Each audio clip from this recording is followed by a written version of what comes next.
నేటితో మస్తాన్ సాయి కస్టడీ ముగియనుంది. సాయంత్రం నార్సింగ్ పోలీసులు మస్తాన్ సాయిని కోర్టులో హాజరుపరిచే అవకాశం ఉంది. కోర్టు ఆదేశాలతో మస్తాన్ సాయిని పోలీసులు కస్టడీలోకి తీసుకోనున్నారు.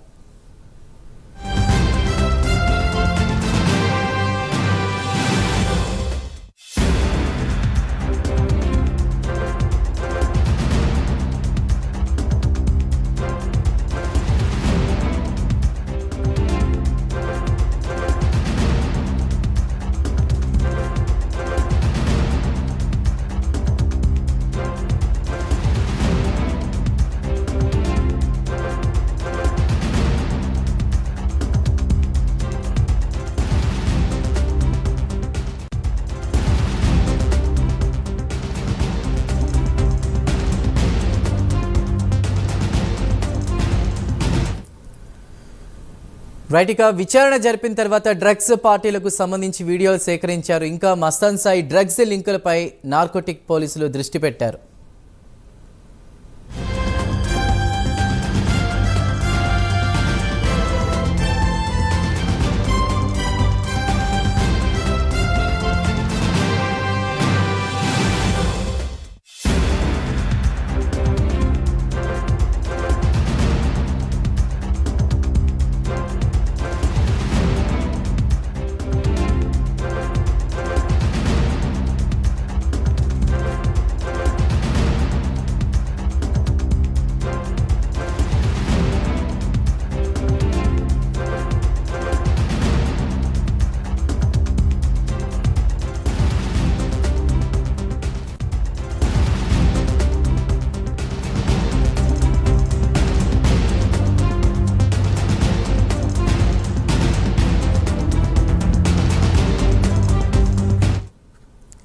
నేటితో మస్తాన్ సాయి కస్టడీ ముగియనుంది. సాయంత్రం నార్సింగ్ పోలీసులు మస్తాన్ సాయిని కోర్టులో హాజరుపరిచే అవకాశం ఉంది. కోర్టు ఆదేశాలతో మస్తాన్ సాయిని పోలీసులు కస్టడీలోకి తీసుకోనున్నారు. విచారణ జరిపిన తర్వాత డ్రగ్స్ పార్టీలకు సంబంధించి వీడియోలు సేకరించారు. ఇంకా మస్తాన్ సాయి డ్రగ్స్ లింకులపై నార్కోటిక్ పోలీసులు దృష్టి పెట్టినట్టు తెలుస్తోంది. ఇదే విషయంపై మరిన్ని వివరాలు మా ప్రతినిధి కుమార్ అందిస్తారు. కుమార్. Thank you Chandu. ప్రస్తుతం ఏదైతే లావణ్య ఇచ్చిన ఫిర్యాదుతోనే మస్తాన్ సాయి ఇంకా కస్టడీలోనైతే ఉన్నారు. ప్రస్తుతం నార్సింగ్ పోలీస్ స్టేషన్ కస్టడీలోనే మస్తాన్ సాయితో ఉన్నాడు.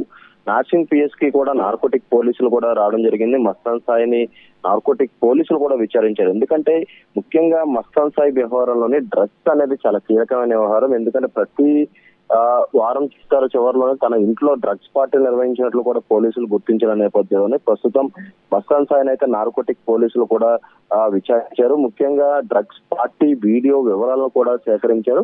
డ్రగ్స్ లింకులపై కూడా ఏదైతే నార్కోటిక్ పోలీసులు అయితే ప్రశ్నించారో ఇతను ఎక్కడి నుంచి డ్రగ్స్ తీసుకొస్తున్నారు, అదే ఎవరెవరికి ఈ డ్రగ్స్ ఇచ్చాడో అనే కోణంలో కూడా నార్కోటిక్ పోలీసులు కూడా విచారణ అయితే చేయడం జరిగింది. ముఖ్యంగా ఈ రోజుతో ఏదైతే మస్తాన్ సాయి విచారణ కూడా ముగియనుంది. ఎందుకంటే ఇప్పటి వరకు కూడా 3 రోజుల పాటు మస్తాన్ సాయిని పోలీసులు అయితే విచారించారు. ఈ నేపథ్యంలోనే నార్కోటిక్ పోలీసులు కూడా మస్తాన్ సాయిని విచారించారు. ముఖ్యంగా కోర్టు 3 రోజులు గడువు అవడంతో కూడా ఈ రోజుతో మస్తాన్ సాయి గడువు కూడా ముగుస్తుంది. ఈ రోజు సాయంత్రం కోర్టులో కూడా మస్తాన్ సాయిని అయితే హాజరుపరిచే అవకాశం అయితే ఉంది. Chandu. Right Kumar, thank you.